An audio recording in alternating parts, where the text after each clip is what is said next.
It's been called, it's been billed pretty much as a dream match. 15 years in the making, taking this match all the way back to 2001. Honestly, in 2001, I didn't even know who John Cena was.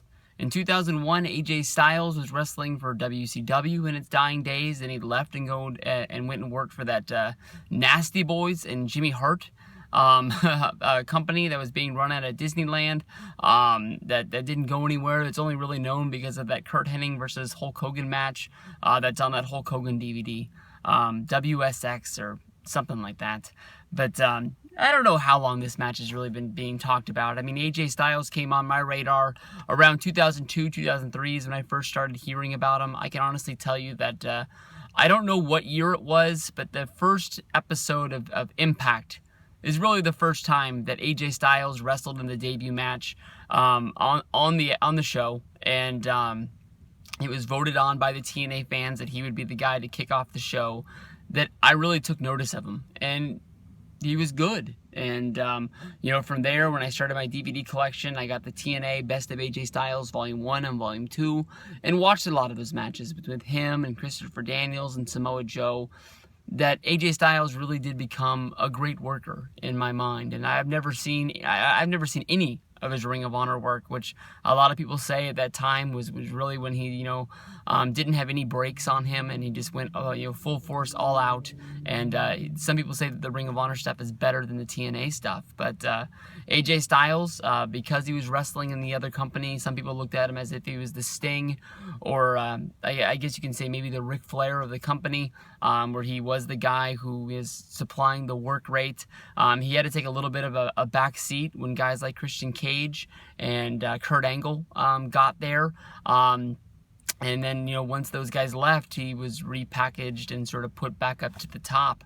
But there was a time period when AJ was always looked at as sort of like as he was the cornerstone of the company, the franchise, if you may say.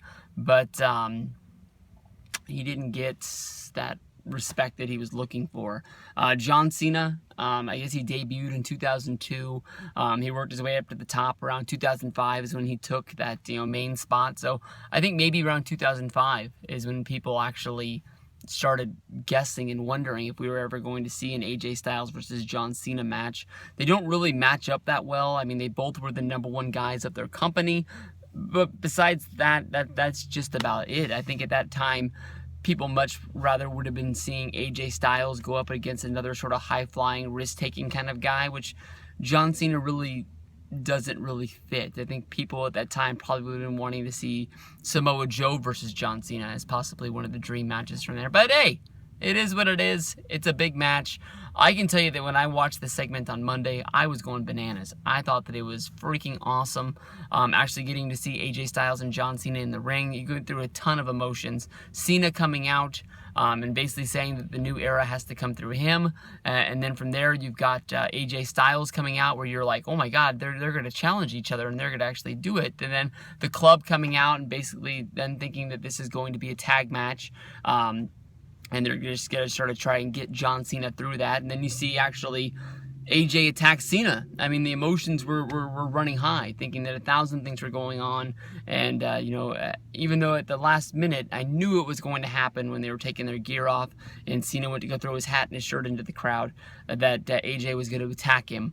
I mean, I have my doubts about this whole deal. Like, my biggest thing in the back of my mind is, was this the original plan for AJ and the club, or was this sort of like a band-aid that's been stuck together over the week? Because why did they have the club break up and then have AJ Styles lose that match to Kevin Owens where he wouldn't get into the Money in the Bank deal, only to have them get back together 7 days later to build up this big John Cena versus AJ Styles match? So, I mean, that's the only thing in the back of my mind making me wonder about what the hell's going on in WWE at this point with the booking and week-to-week sort of deal. It seems like this is kind of a big match that a lot of people care about.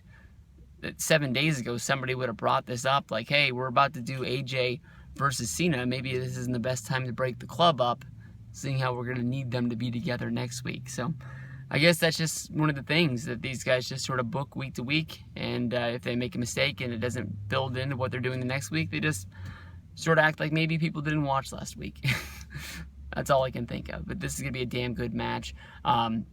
I know a lot of people, Mario, Victor, Luke, that are going to Money in the Bank. My buddy Miguel was going to go, but had to cancel his plans. He said that the hotel rooms were just a little bit too high. It sucks, because it looks like this is going to be a damn good show. You've got Seth versus Roman. You've got AJ versus Cena. And then you've got the Money in the Bank briefcase match itself. So, fun times coming ahead. Money in the Bank.